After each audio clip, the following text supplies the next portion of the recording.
All right, everybody. Good morning, late morning now. Hope you guys are doing well.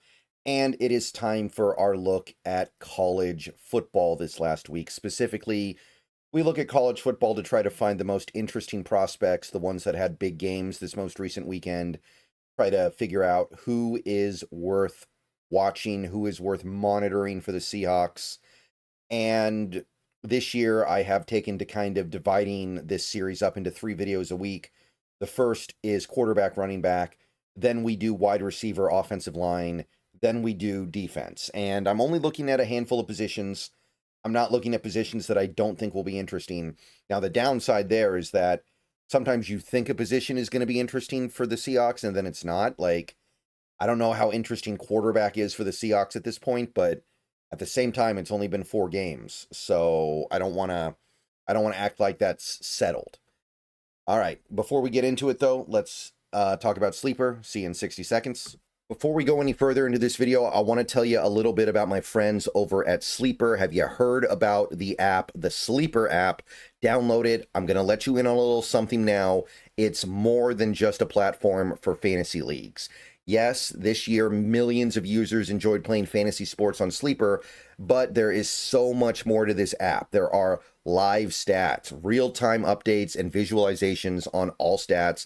News feed is lightning fast. You get updates on your favorite players and teams. There is a chat you can use in real time to engage with other users about plays and performances. All kinds of fun stuff like that over there. So download the Sleeper app, the #1 sports app today. Experience it yourself. Use promo code SBN to get a $100 match on your first deposit.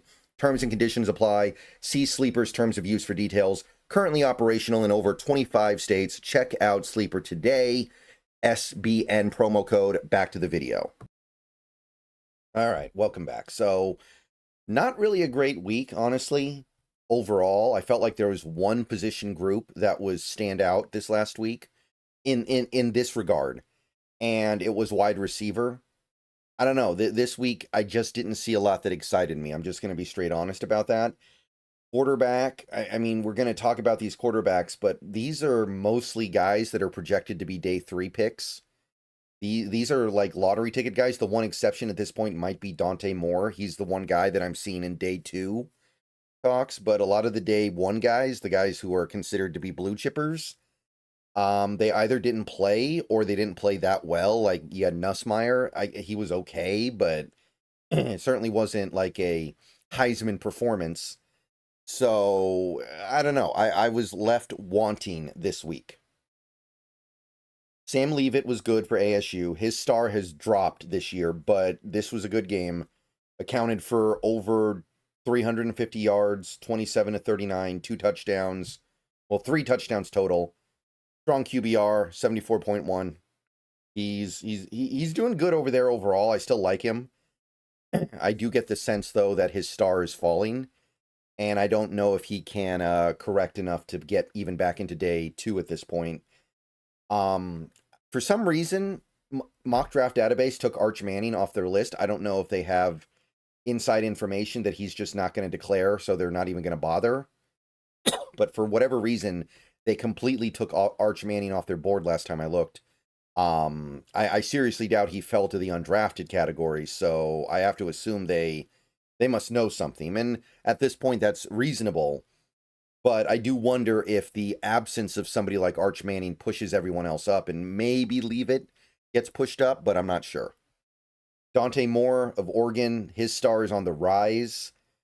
29 to 39, 250 yards, threw for 3 touchdowns, ran for another 35. And I know it's Oregon, and I know their offense makes life easy, but they're playing Penn State. That's a legitimate team. So you're accounting for almost 285 yards and 3 touchdowns, and you're winning the game against Penn State. You got to get some attention. 80.7 QBR, did his thing. Luke Altmaier, one of my favorite super sleepers in this draft. I think that he could be like a 6th or 7th round pick very easily from Illinois. 20 to 26, 328 yards, so very, very explosive. 328 yards on 26 attempts is pretty out of this world.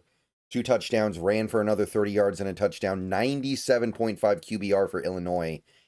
That's a good Illinois team, too, so you haven't heard the last of them. They're good. Okay, Miller Moss. Miller Moss, former USC quarterback this year. He's in Louisville. Big game for him. 33 of 51, so he did have to throw the ball around a lot to get to where he got, but 340 yards, 3 touchdowns, threw 1 pick. Ran for a touchdown as well, although he got sacked a few times, so he ended up with negative 15 rushing yards. Again, really wish college football would stop doing that, but it was a good game for Miller Moss, 73.3 QBR. And final guy, this is the kind of the fun guy this year that feels like he probably won't amount to anything, but it's kind of fun to think about. It's kind of like Bailey Zapp or Bailey Zappi a few years ago. Baylor Bear, almost 400 yards passing, also ran for 6 yards. So actually, if you combine them, basically 400 yards of offense, 4 touchdowns passing, 1 rushing, 81.1 QBR. It feels a little inauthentic, but he is having a very, very good season. So those are your 5 guys, and none of these guys have a realistic shot of being a first-round pick except maybe Dante Moore, I don't think. I don't think Leavitt can get back into the first round unless a bunch of these quarterbacks that we think are going to be there don't declare, and then there's like some kind of desperation that pushes a team to draft a quarterback way too early, which does happen all the time, but I don't think it's going to be Leavitt. I don't think he's looked at it on that level. Running back, I also didn't love this week, to be perfectly honest. Jeremiah Love and Jadarian Price were 2 good ones this week for Notre Dame. They combined for 6 touchdowns, and each guy had over 100 yards from scrimmage. So that 1-2 punch was deadly for Notre Dame. That's those 2 guys stand out to me. And Love is probably the top running back in this class. Price is a late round guy, but Love had 57 yards rushing, 2 touchdowns. Caught 5 passes for 70 yards and another 2, so very productive, 78.4. And Price, the guy behind him, he actually was kind of even a bigger impact player in the run game this week. 86 rushing yards, caught a ball for 35 yards, had 2 touchdowns, 71.5. So that 1-2 punch, pay attention. That might be the best 1-2 punch in college football. Le'Veon Moss, great name, Texas A&M Aggie. Big day for him. He's starting to really announce himself as a draft guy, or, you know, somebody who will get drafted. 21 carries, not catches, my bad. That would be crazy if he had 21 catches in a game. I don't think he has 21 catches in his life. But 139 yards, 1 touchdown, 74.6. Good stuff from Le'Veon Moss. And new guy here, somebody that I don't believe I've talked about before, Roman Hemby of Indiana. Not huge numbers. Again, it wasn't a great week for running backs, but he gave you 86 yards and a catch for 5 yards. So 16 touches for 91 yards on an Indiana team that is pretty impressive this year, 65.4. So good stuff from Hemby. And final guy, even though it was probably his least impressive game of the season, Jonah Coleman got to 96 yards from scrimmage on 16 touches against Ohio State. We're going to give him some credit for that. Like we gotta show some love to Jonah Coleman for getting that kind of production against maybe the best defense in college football. So 96 yards will get you here. 65.3 PFF isn't great, but he continues to churn it out. And those are your standout running backs for the week.